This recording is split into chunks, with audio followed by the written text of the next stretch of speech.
Welcome to the show. Lachlan, I keep coming back to this one little number, 7 hours. Because that was CJ Murphy trying to use advanced AI tools to build what sounds almost insultingly simple.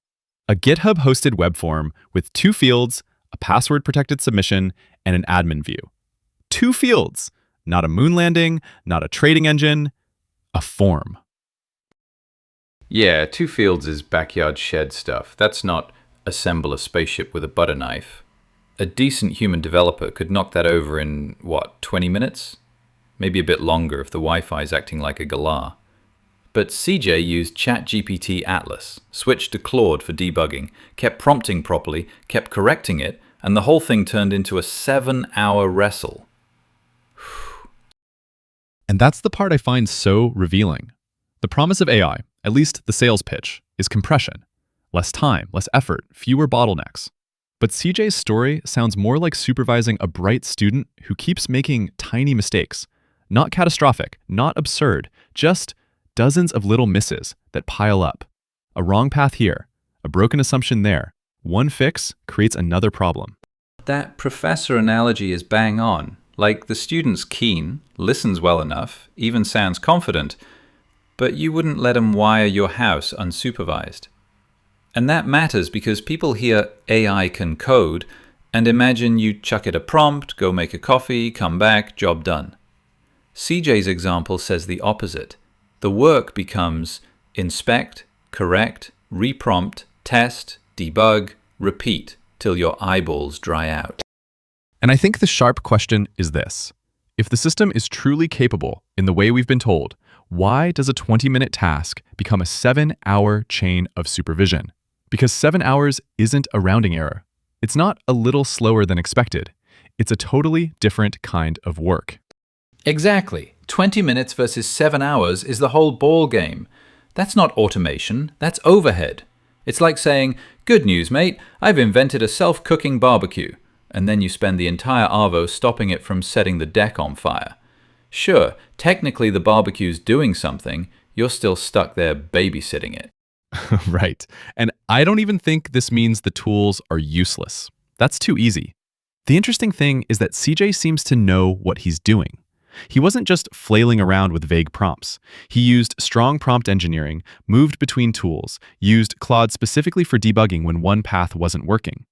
So this isn't the story of a novice blaming the hammer. Nah. And that's important. Because whenever one of these stories pops up, someone goes, "Well, you just prompted it wrong." Maybe sometimes, sure. But if a bloke who knows the tools, swaps models, keeps tightening the instructions, and still burns 7 hours on a 2-field form, then the friction is in the system, not just in the operator. There's also a psychological trick in it. AI often feels like it's almost done.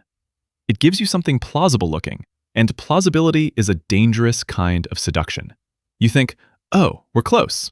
Then you test it, and no, this part fails. So you patch that. Then the patch breaks something else. It's like walking toward a horizon line that keeps moving. Yeah, it's the old nearly there trap. I've done that restoring bikes. You think one last bolt and she'll fire up, then suddenly you're elbow deep in a carburetor wondering where your Saturday went. Only with CJ, the weird bit is the AI is meant to remove that pain. Instead, it introduced a fresh layer of fiddling.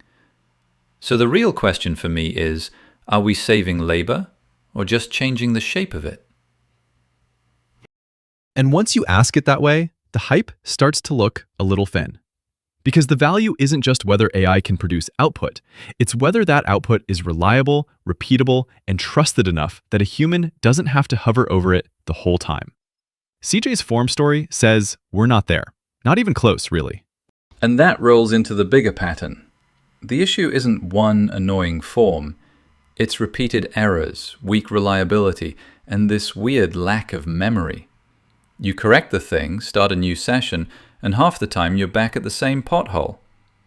If these systems are so clever, why aren't they getting better at common problems? Why is the human still hauling the whole ute out of the ditch? That's the myth of learning, isn't it? People talk about these tools as if they're steadily becoming your trusted colleague. But CJ's experience suggests something blunter. These aren't autonomous systems. They're assisted output generators, and the assistance runs in one direction. The human provides the context, the correction, the standards, the judgment. The machine produces drafts that may or may not survive contact with reality. So let me try and say it back, slightly wrong maybe. We're calling it intelligence, but in practice it behaves more like a very fast pattern machine with no real ownership of the task. It doesn't actually know when it's cooked the admin permissions or broken the logic. We know that when we test it. Yes, that's exactly the missing piece. Ownership, accountability. The system doesn't experience the consequences of being wrong. CJ does. He's the one losing the afternoon.